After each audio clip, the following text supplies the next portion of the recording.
নমস্কার, news RCB এসে আপনাদের স্বাগত। আপনাদের সঙ্গে রয়েছে আমি কুহুমিতা। বিস্তারিত খবরে যাওয়ার আগে দেখে নেব আজকের হেডলাইন্স। জেলায় ডাকাতির ঘটনায় গ্রেফতার 28 অক্টোবর পর্যন্ত জেল হেফাজতের নির্দেশ। নরবলি কাণ্ডে এখনো অন্ধকারে পুলিশ, অপরাধীকে পাকড়াও করতে তদন্ত চলছে জোর কদমে। মদ্যপ অবস্থায় ধারালো অস্ত্রের কোপ, জখম এক, গ্রেফতার 4।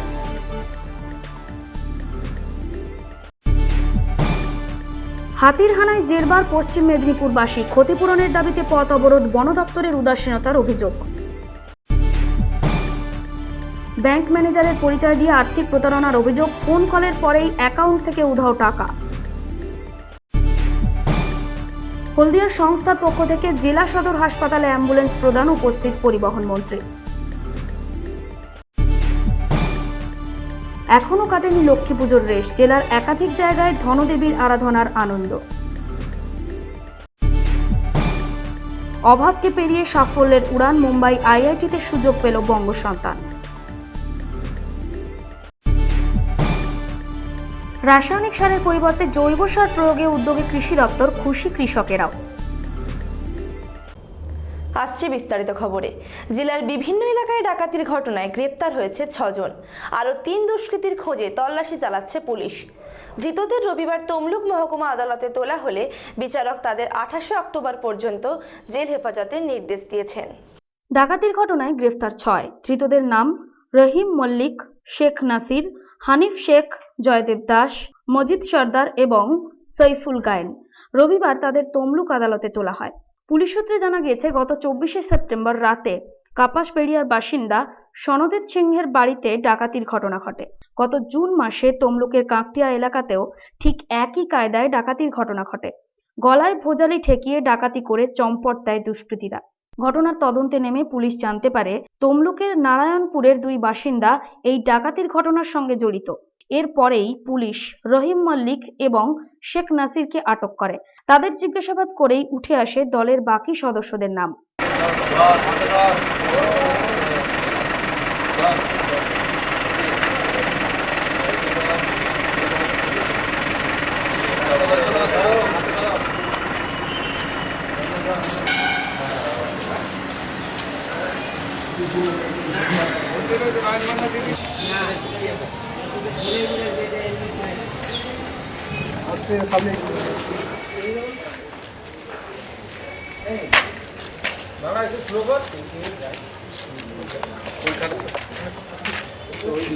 দক্ষিণ 24 পরগনার কাকদ্বীপ থানার কুমারহাট গ্রামের বাসিন্দা হানিফ শেখ, পাথর প্রতিমা থানার দক্ষিণ গোপালনগরের জয়দেব দাস, ঢোলাহাট থানার কুলবেড়িয়ার বাসিন্দা মজিদ সর্দার, ওই গ্রামেরই বাসিন্দা সৈফুল গায়েনকে গ্রেপ্তার করেছে পুলিশ।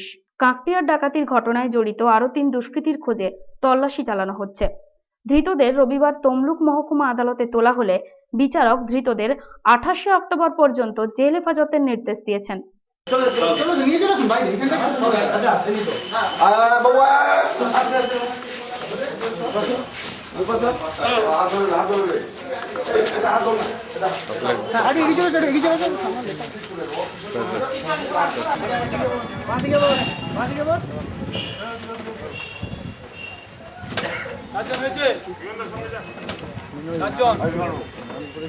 সাতজন আছে।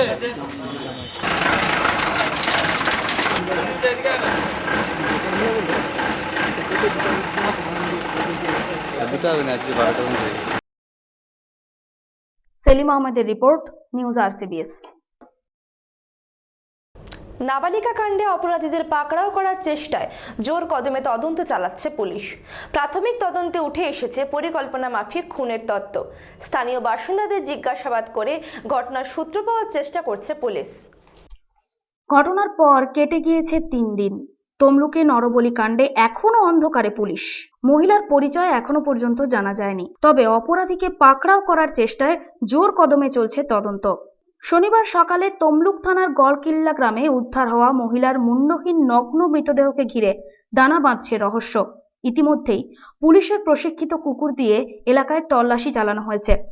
গড়কিল্লা মার্ডার কেসে আমরা পোস্টমর্টম করিয়েছি। পোস্টমর্টমে যা যা ডাক্তার আমাদেরকে কিছু লিঙ্ক দিয়েছেন, হিন্ট দিয়েছেন, ওই লাইনে আমরা কাজ করছি।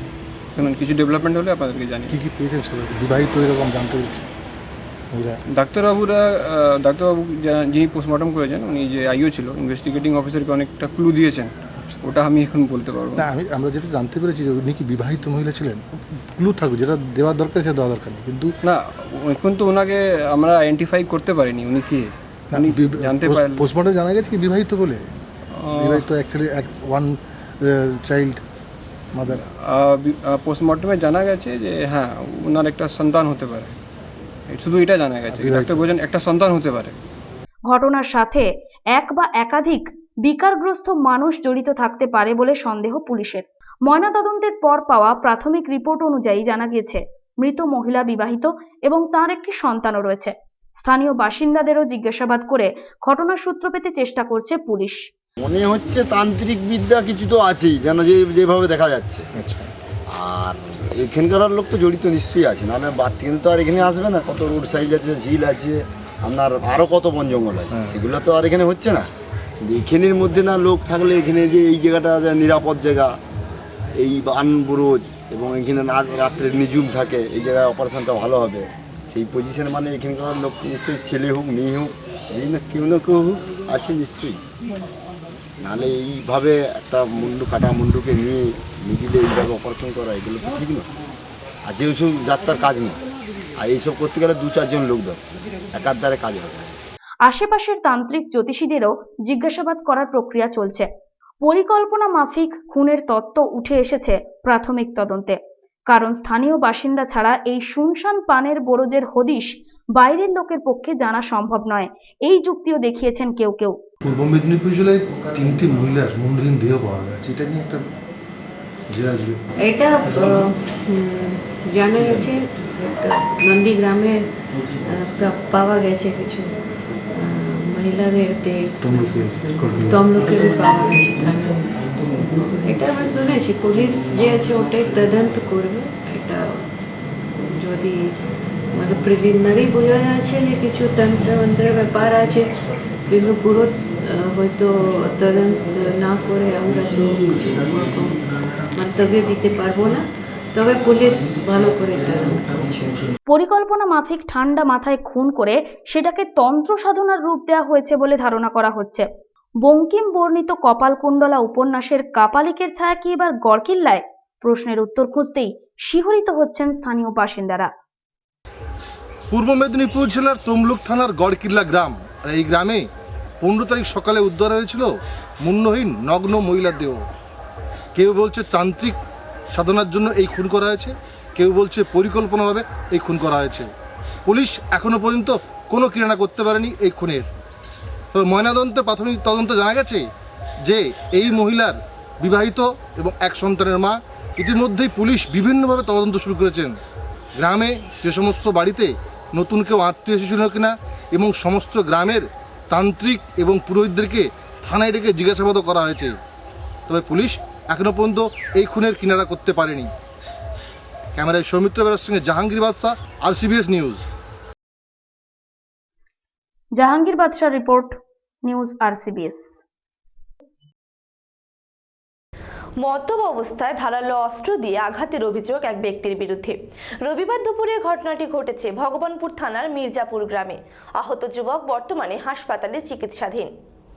মদ্যপ অবস্থায় ধারালো অস্ত্র দিয়ে আঘাতের অভিযোগ ভগবানপুরে। ঘটনায় ইতিমধ্যেই গ্রেফতার হয়েছে 4 জন। জানা গেছে রবিবার দুপুর 2:30টা নাগাদ ভগবানপুর থানার মির্জাপুর গ্রামের শেখ রাজু নামে এক যুবক ওই গ্রামেরই বাসিন্দা অশোক জানাকে ধারালো অস্ত্র দিয়ে আঘাত করে।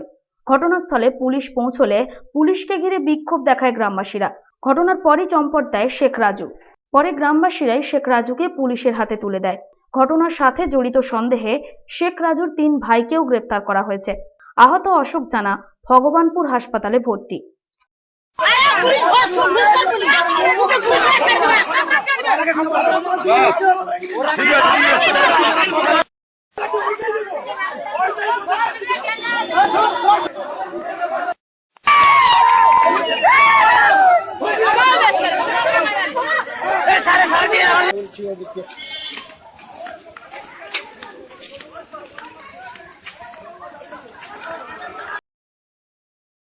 সমীর মাইতির রিপোর্ট, নিউজ RCBS।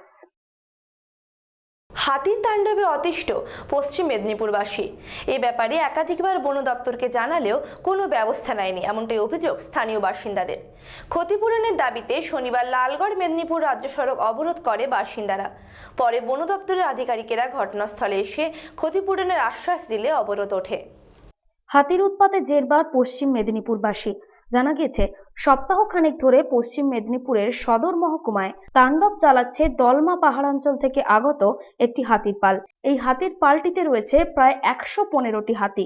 হাতির পালটি 5টি ছোট দলে বিভক্ত হয়ে সদর মহকুমার বিভিন্ন গ্রামে ধান জমির ফসলের ক্ষতি করে চলেছে।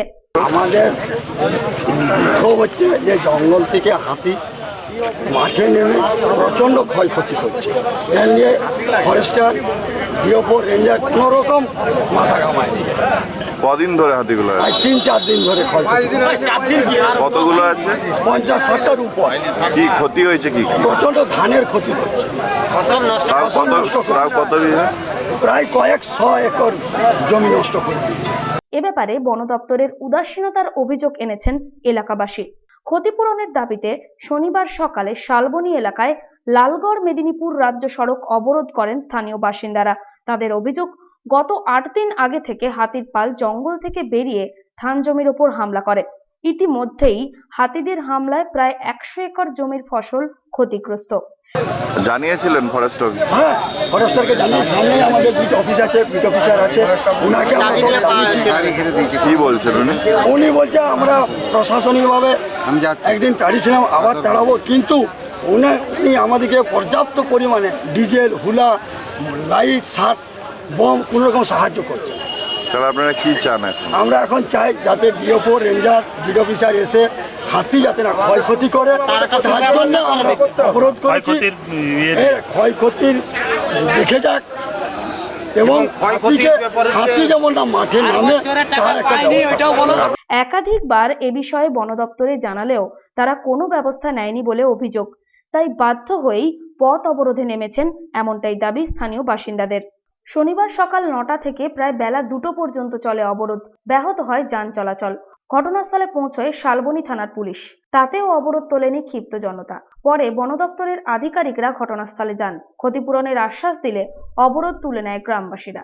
জানা গেছে, পাথর কুমকুমি, গোয়ালডিহি, পেঁচাপাড়া, জোড়াকুসমা, বাগমারি সহ বেশ কিছু গ্রামে তাণ্ডব চালিয়েছে হাতির পালটি। বন দপ্তর সূত্রে জানা গিয়েছে, এই পালে রয়েছে 7টি হস্তি শাবক। এলাকার মানুষকে রাতে সতর্ক হয়ে যাতায়াত করার অনুরোধ করা হয়েছে বন দপ্তরের পক্ষ থেকে। হস্তি হামলার জেরে এখন রীতিমতো আতঙ্কিত এলাকাবাসী। বলছি কদিন ধরে আছে হাতি? 4-5 দিন ধরে হাতে মাঠে না। কত? প্রায় 40-50। কি করছে ক্ষতি? ফসলটা নষ্ট করে দিচ্ছে, সে মানে চোখে দেখা যাবে। ঘর বাড়ি ভাঙছে কিছু করে? ঘর বাড়ির দিকে আসেন। তো আপনারা মানে আতঙ্কে আছেন কি? হ্যাঁ, আতঙ্কে। কি চান তাহলে এখন? চাই যাতে এই মাঠে যেমন হাতি নামে। জাহাঙ্গীর বাদশার রিপোর্ট, নিউজ RCBS। ভগবানপুরে এক ছাত্রীকে ব্যাংক ম্যানেজারের পরিচয় দিয়ে ফোন করে এটিএম পিন জেনে প্রতারণার অভিযোগ উঠল এক ব্যক্তির বিরুদ্ধে। ঘটনায় অভিযোগ জানানো হয়েছে ভগবানপুর থানায়। ব্যাংক ম্যানেজারের পরিচয় দিয়ে ফের এটিএম পিন জেনে প্রতারণার অভিযোগ ভগবানপুরে। আমি তো সবটা জানি না। আমি আমার হাতে প্রথমেই আমি ধরলুম, ধরে বলছে আমি স্টেট ব্যাংকের ম্যানেজার বলছি। আমি তাহলে ও আছে বলে আমি কিছু বলতে পারিনি বলে ভালো। আমি ওরা যে ভাই বোনে যেই থাকুক আমি ওদের দিয়ে দিই। আমি তোরা কি বলছে বুঝতে পারিনি, আমি ভালো আমি তোরা তুই ধর মানুষ কি বলছে। তারপরে ওই বলে আমি ওকে দিয়ে দিয়েছি, দিয়ে আমি তার আমার চলে এসেছি, আমি কাজ করছি। আর ও যে এতক্ষণ ধরে কথা বলছে, এত কিছু হচ্ছে, আমি তো ঘরেই যাইনি, জানতে পারি। আমি বাইরে কাজ করছি, ও ঘরে যে অতক্ষণ ধরে ফোন করে কথা বলছে আমি দেখতে পারি। লাস্টে যখন ঘরে গিয়ে ঢুকে দেখি, তখন বলছে মা আমার সব টাকা। কী হয়েছে, কিসের টাকা? না আমার পাঞ্জাব ব্যাংকের এটিএম চাইছে। আমি পাঞ্জাব ব্যাংকের দিবি কেন? স্টেট ব্যাংকের চাইছে। স্টেট ব্যাংকের ম্যানেজার কত বলছে, স্টেট ব্যাংকের সঙ্গে কথা বলবি। তুই এত বোকামি করলি, তুই সর্বনাশ করে গেলি এই বলে। আর তখন আর কি করবো, আমার আর কিছু করার আছে। এবার প্রতারকের শিকার এক স্নাতকোত্তর ছাত্রী। জানা গেছে একটি সরকারি ব্যাংকের ম্যানেজার হিসেবে পরিচয় দিয়ে এক ব্যক্তি রিয়া পাত্র নামে এক স্নাতকোত্তর ছাত্রীকে ফোন করে এটিএম এর পিন কোড জানতে চায়। পিনকোড নাম্বারটা চাইনি, শুধু এটিএম নাম্বারটা চেয়েছি।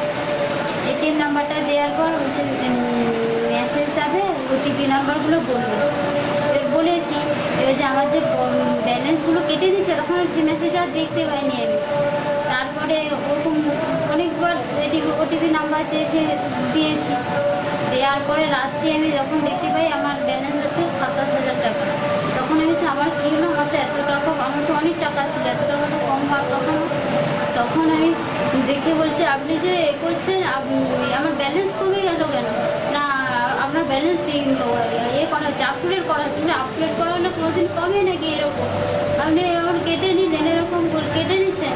তারপরে বলার পর না কাটেনি, ঠিক হয়ে যাবে। এরপরে কি বলেছে ব্যাংকের ম্যানেজার বলেছে? হ্যাঁ, ব্যাংকের ম্যানেজার বলেছে।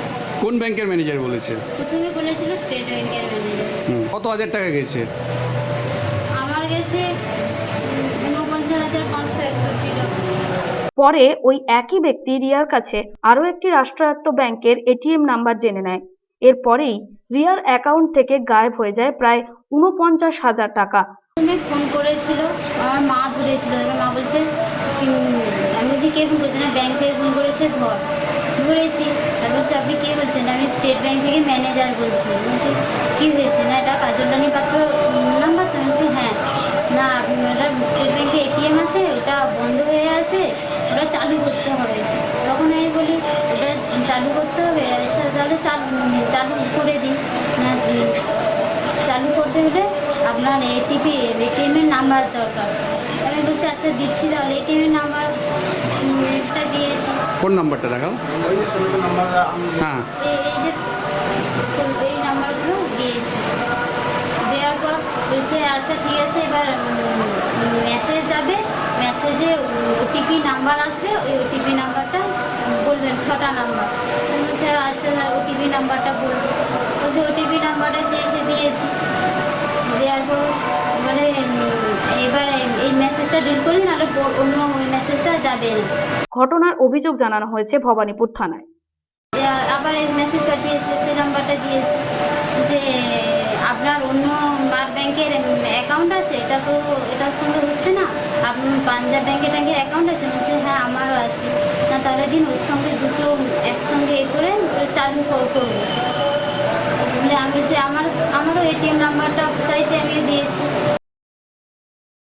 সমীর মাইতির রিপোর্ট, নিউজ RCBS। রবিবার পূর্ব মেদিনীপুর জেলা সদর হাসপাতালের ব্লাড ব্যাংকে অ্যাম্বুলেন্স প্রদান করা হয় হলদিয়ার একটি সংস্থার পক্ষ থেকে। মূলত রক্তদান শিবিরের জন্য এই যানটি দেওয়া হয়, সেই সঙ্গে ফল বিতরণ করা হয় হাসপাতালের সমস্ত রোগীদের। অনুষ্ঠানে উপস্থিত ছিলেন রাজ্যের পরিবহন মন্ত্রী শুভেন্দু অধিকারী সহ বিশিষ্টজনেরা। হলদিয়ার একটি সংস্থার পক্ষ থেকে পূর্ব মেদিনীপুর জেলা হাসপাতালের ব্লাড ব্যাংকে অ্যাম্বুলেন্স প্রদান করা হলো রবিবার। জেলা হাসপাতালের সভাগৃহে একটি অনুষ্ঠানের মাধ্যমে অ্যাম্বুলেন্সগুলি দানের ঘোষণা করা হয়। সিএসআর যে সহযোগিতা, এটা একটা সরকারি স্বীকৃত ব্যবস্থা, এবং এর আগে হলদিয়া পেট্রোকেমিক্যাল আপনার কোনা এক্সপ্রেস হইতে দেখবেন ওই যে আপনার যে ভ্যান আছে, trauma van, accident care van, তারা দিয়েছে। হলদিয়ার ইন্ডাস্ট্রিগুলোতে আগে সিএসআরের টাকা, আমি এমপি হওয়ার আগে একটা নির্দিষ্ট প্রতিষ্ঠান এনজিওতে চলে যেত, একটা পার্টিকুলার, আমি নাম বলবো না, কোনো বিতর্ক আমি বাড়াতে চাই না। আমি আসার পরে আমি চিঠি লিখি এবং তারা রেসপন্ড করে। হলদিয়া এনার্জিকে বলতে হয় না, তারা তাদের দায়িত্ব সম্পর্কে সচেতন। আমরা মাত্র এই মাস দেড়েক হলো চিঠি দিয়েছি, এক্সিকিউশন হয়ে গেল। এর বাইরেও অন্যান্য ইন্ডাস্ট্রিগুলোতেও আমরা সিএসআরে তাদের বলেছি, আইন মানাটা বড় কথা নয়, তাদেরকে বলেছি যে সিএসআর অ্যাক্টিভিটিজ বাড়াতে হবে।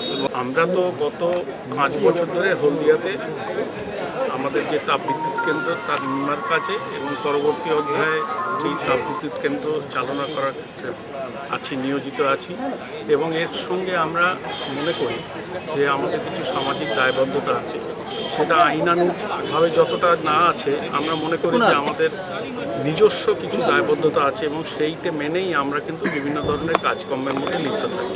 রক্তদান শিবিরের জন্য এই যান প্রদান করা হয়। হাসপাতালের রোগীদের হাতে ফলও তুলে দেওয়া হয় এই দিন। ভালো একটা কাজ করছে, ভালো লাগছে। একটা হাসপাতালের রোগীকে প্রতি বছর এভাবে দেওয়া, আপনি জানেন এর প্রতি বছর করে এরা?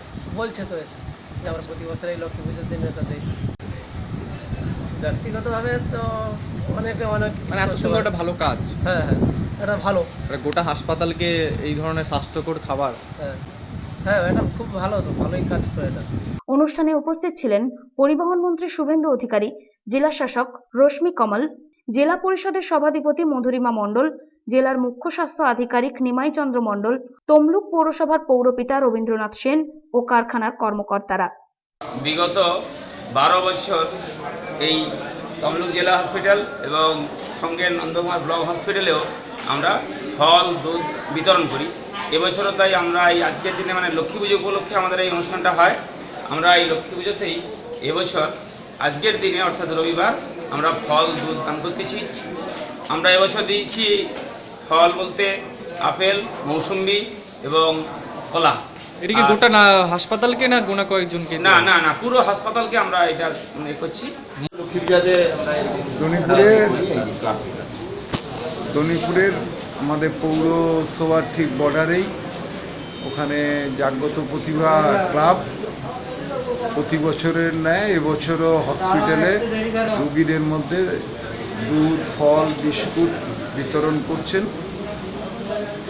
এই ক্লাব 61 বছর পদার্পণ করলো আমরা জানলাম তাদের কাছ থেকে, এবং তারা বিভিন্ন রকম এই ধরনের সেবামূলক অনুষ্ঠান করেন। সেলিম আহমেদের report, news RCBS। Durga Puja, Kali পুজোর মতো লক্ষ্মী পুজোতেও পাল্লা দিয়ে চলছে থিমের প্রতিযোগিতা। মণ্ডপের সাথে সাথে প্রতিমাতেও রয়েছে অভিনবত্বের ছোঁয়া। পূর্ব মেদিনীপুর জেলার সাঁওতানচক ছাড়াও বিভিন্ন এলাকায় ধুমধাম করে অনুষ্ঠিত হলো লক্ষ্মী পুজো। বাঙালির 12 মাসে 13 পার্বণ, যে কোনো উৎসবের আমেজ থেকে সহজে বেরোতে চায় না বাঙালি। আজকাল লক্ষ্মী পুজোতেও থিমের প্রতিযোগিতা, মণ্ডপের সাথে সাথে প্রতিমাতেও অভিনবত্বের ছোঁয়া।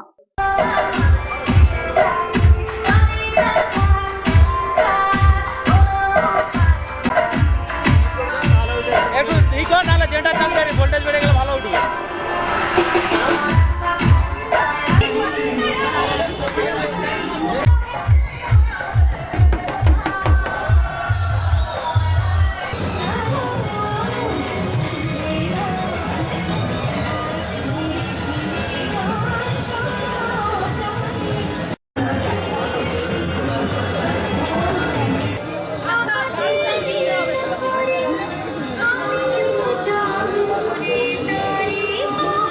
সাঁওতানচক এলাকায় দুর্গাপুজোর মতোই ধুমধাম করে অনুষ্ঠিত হয় লক্ষ্মী পুজো।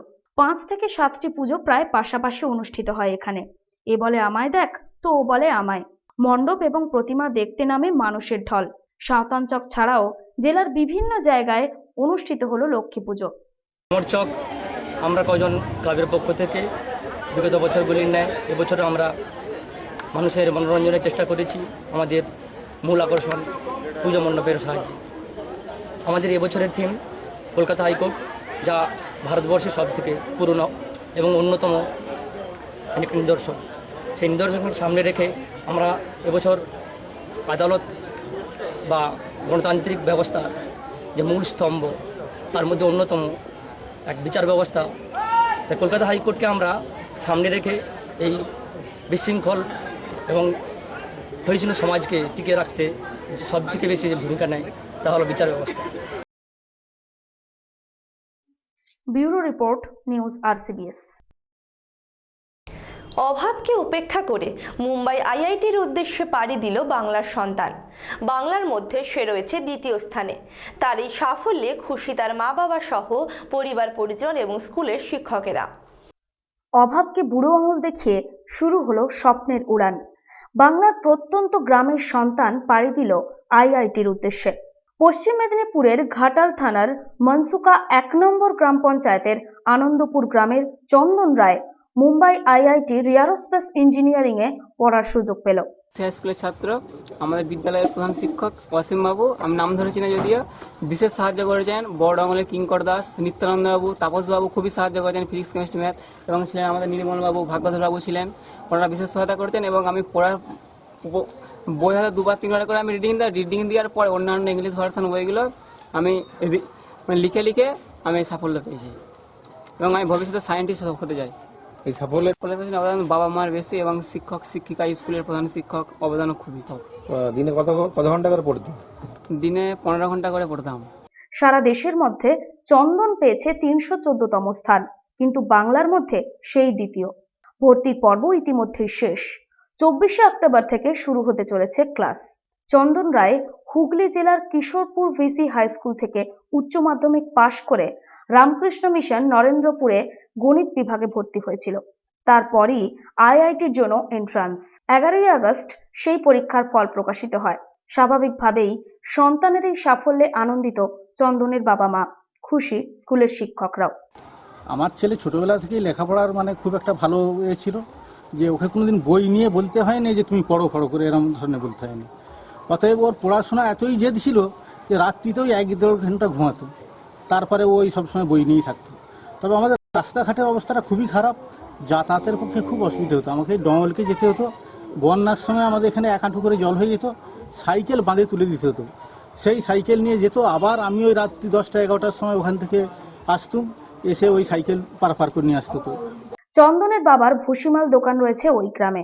কোনো রকমে টেনে টুনে চলে দারিদ্র পীড়িত সংসার। ছেলের সাফল্যে অভিভূত পরিবার। অভিনন্দন জানিয়েছেন স্থানীয় বিধায়ক শঙ্কর দোলই। চন্দনের উচ্চ শিক্ষার ক্ষেত্রে সমস্ত রকমের সাহায্যের আশ্বাস দিয়েছেন তিনি। আজকে যে সম্বর্ধনা দিলেন, কিসের জন্য দিলেন বা কি পাশে আছেন না কি থাকবেন? আজকে সম্বর্ধনা আমরা দিলাম চন্দন রায়, আমাদের মনসুকা গ্রাম পঞ্চায়েত এলাকার আনন্দপুর গ্রামের। আমরা এর আগে জানতাম যে রায় পরিবার লেখাপড়ার দিক থেকে, পড়াশোনার দিক থেকে একটা মানে ঐতিহ্যবাহী পরিবার, কিন্তু সেই পরিবারের একজন সন্তান মানে সর্বোচ্চ শিখরে মানে পৌঁছবে, এটা আমাদেরও স্বপ্নের বাইরে। আমরা অ্যাজ এ বিধায়ক যেমন, অপরদিকে আমি ঘাটালবাসী হিসাবে আমরা গর্বিত যে আনন্দপুর গ্রামের একবারে সাধারণ পরিবারের একটি ছোট্ট মুদি দোকান, সেই পরিবারের একজন সন্তান চন্দন রায়, যার পিতা ভুসি দোকান চালিয়ে কোনো রকমের সংসার চালান, সেই পরিবারের সন্তান মুম্বাই আইআইটি থেকে আজকে পশ্চিমবঙ্গের দ্বিতীয় স্থান এবং 22 জনের মধ্যে দ্বিতীয় স্থান। এটা আমার মনে হয় শুধু বাংলার গর্ব নয়, ভারতবর্ষের গর্ব। জাহাঙ্গীর বাদশাহ রিপোর্ট, নিউজ RCBS। কৃষি সংক্রান্ত সমস্ত খবর এবার দেখুন RCBS বাংলায়। প্রতিদিন নিউজ RCBS-এ দেখুন কৃষি কথা।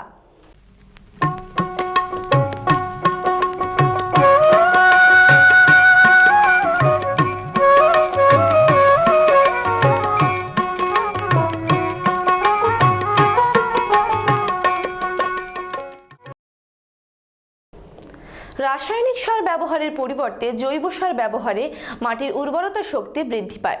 কেঁচো সার, গোবর সার, নিম তেল প্রয়োগ করা হচ্ছে চাষের জমিতে। ডেবরা ব্লকের মহিলারা জৈব সার প্রয়োগ করে লাভবান হয়েছেন। আমরা সাধারণত চাষবাস করে থাকি রাসায়নিক সার দিয়ে। দীর্ঘদিন এই রাসায়নিক সার জমিতে প্রয়োগের ফলে মাটির উর্বরতা শক্তি নষ্ট হয়ে যাচ্ছে, যার ফলে কৃষিক্ষেত্রে উৎপাদন ক্ষমতাও কমে যাচ্ছে। এখানে আমরা মানে এটা ভার্মি কেঁচো সার তৈরি করছি। আচ্ছা, কিভাবে জানলেন বা কিভাবে শিখলেন? এটা আমরা একটা গ্রুপে হয়েছিলাম, FIC গ্রুপ বলে, সেইখান থেকে এটা ট্রেনিং নিয়ে এটা আমরা তৈরি করছি। ভার্মি কম্পোস্ট কি তৈরি করছেন? এটা আমাদের একটা মাশরুম ছাতু তৈরি হচ্ছে, আর নিম তেল ঔষধ যেটা ধানে দিলে উপকার হচ্ছে সেটা হচ্ছে। এতে করে কতটা খুশি আপনারা? আমরা অনেকটাই খুশি। কেন মানে বাড়িতে অনেকটা টাকা বেরিয়ে যেত, মানে একবার বীজ দিলে 1000 টাকা, 1 বিঘা জমিতে বীজ দিলে 1000 টাকা নিয়ে যেত, তো ওইটা আমাদের অনেকটাই কমছে, ওইটা সংসারে অনেকটাই খরচা কমে। বর্তমানে কৃষি বিজ্ঞানীরা রাসায়নিক সার ব্যবহার না করে জৈব সার ব্যবহারের ওপর গুরুত্ব আরোপ করেছেন। মাটিকে সুরক্ষিত রাখার জন্য কেন্দ্র এবং রাজ্য সরকারের উদ্যোগে বিভিন্ন পরিকল্পনাও গ্রহণ করা হয়েছে। আমরা FIC গ্রুপের মাধ্যমে আমাদের এডিও সাহেব একটা মানে কৃষি দপ্তর থেকে আমাদেরকে ট্রেনিং দিয়েছিল। এই ট্রেনিং নিয়ে আমরা বাড়িতে এখন এই কেঁচো সার বা এই ভার্মি কম্পোস্ট বা এই নিম তেল এসব তৈরি করছি, করে এখন মোটামুটি আমাদের বাড়ির ছেলেরাও এখন তারাও দেখলো যে না এতে আমাদের পয়সা খরচ হচ্ছে না, বা মেয়েরাই এসব নিজেরাই তৈরি করছে, তো তারাও আমাদেরকে এখন সহযোগিতা করছে।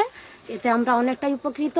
আমাদের এখন মানে পয়সাও সার্ভিস কিনতে হয় না, এগুলো জোগাড় বন বাজার থেকে জোগাড় করে সব কিছু তৈরি হচ্ছে। কি তৈরি করছেন এখন আমরা এটা ভার্মি কম্পোস্ট আর ওই নিম তেল। জৈব সার তৈরির জন্য ভার্মি কম্পোস্ট বা কেঁচো সার তৈরি করা হয়েছে। ফেলে দেওয়া বিভিন্ন বর্জ্য পদার্থ এবং গোবর থেকে গোবর সার তৈরি করা হচ্ছে। নিম গাছের পাতা ফুটিয়ে বিশেষ পদ্ধতিতে নিম তেল তৈরি করা হচ্ছে, যেটি কৃষিক্ষেত্রে কীটনাশক হিসেবে কাজ করে। আমাদের ডেবরা ব্লকে যে পিকেভিআই অর্থাৎ পরম্পরাগত কৃষি বিকাশ যোজনা, এই স্কিমের অন্তর্গত দুটো ক্লাস্টার হয়েছে। মেনলি নাম্বার 1 হচ্ছে পন্ডত ক্লাস্টার, নাম্বার 2 হচ্ছে বাঁকাকুল ক্লাস্টার। এই দুটো ক্লাস্টারে টোটাল 50 জন মিলিয়ে মোট 100 জন চাষি মিলে এই পিকেভিআই স্কিমটা চলছে। আমাদের মোট এরিয়া হচ্ছে 50 একর করে, মোট 100 একর জমি। এবং এখানে আমরা মূলত পুরোপুরি জৈব প্রথায় চাষবাস করা শুরু করেছি। গত বছর থেকে স্কিমটা শুরু হয়েছে এবং এখানে মোট দুটি ক্লাস্টারে 50+50 মানে 100খানা ভার্মি কম্পোস্ট ইউনিট তৈরি করা হয়েছে, যেখানে কৃষকরা নিজের ভার্মি কম্পোস্ট তৈরি করছেন এবং চাষের কাজে ব্যবহার করছেন। পরম্পরা কৃষি বিকাশ যোজনার উদ্যোগে এই ধরনের পদক্ষেপ নেওয়া হয়েছে। পশ্চিম মেদিনীপুরের ডেবরা ব্লকের প্রায় 100টি পরিবারের লোকজনেরা এই ধরনের জৈব সার তৈরি করে জমিতে প্রয়োগ করছেন। শুধুমাত্র জমির উর্বরা শক্তি নয়, অর্থনৈতিক দিক থেকেও জৈব সার ব্যবহারে অনেক সাশ্রয় হবে, এমনটাই দাবি গ্রামের মানুষজনের। এছাড়া এই স্কিমের মাধ্যম দিয়ে আমরা এবারে সুগন্ধি যেটা গোবিন্দভোগ ধানের চাষ করা হচ্ছে এবং সেটা সম্পূর্ণভাবে জৈব পদ্ধতিতে করা হচ্ছে। এছাড়া এই প্রজেক্টের মাধ্যম দিয়ে এখানকার যে মহিলারা রয়েছেন তারা নিজেরা তৈরি করছেন জৈব কীটনাশক এবং জৈব ছত্রাকনাশক, যেটার জন্য আমরা ট্রেনিং দিয়েছি তাদেরকে এবং তারা এখন বর্তমানে সেগুলো কৃষিকাজে ব্যবহার করছেন এবং কোনোরকম রাসায়নিক সার এবং রাসায়নিক পেস্টিসাইড ছাড়াই আমরা এই গোবিন্দভোগ চাষটা করছি। এবং প্রসূন ব্যানার্জির রিপোর্ট, নিউজ আরসিবিএস। আজকের মতো নিউজ আরসিবিএস এ পর্যন্তই। দেখা হবে আগামীকাল ঠিক এই সময়। নমস্কার।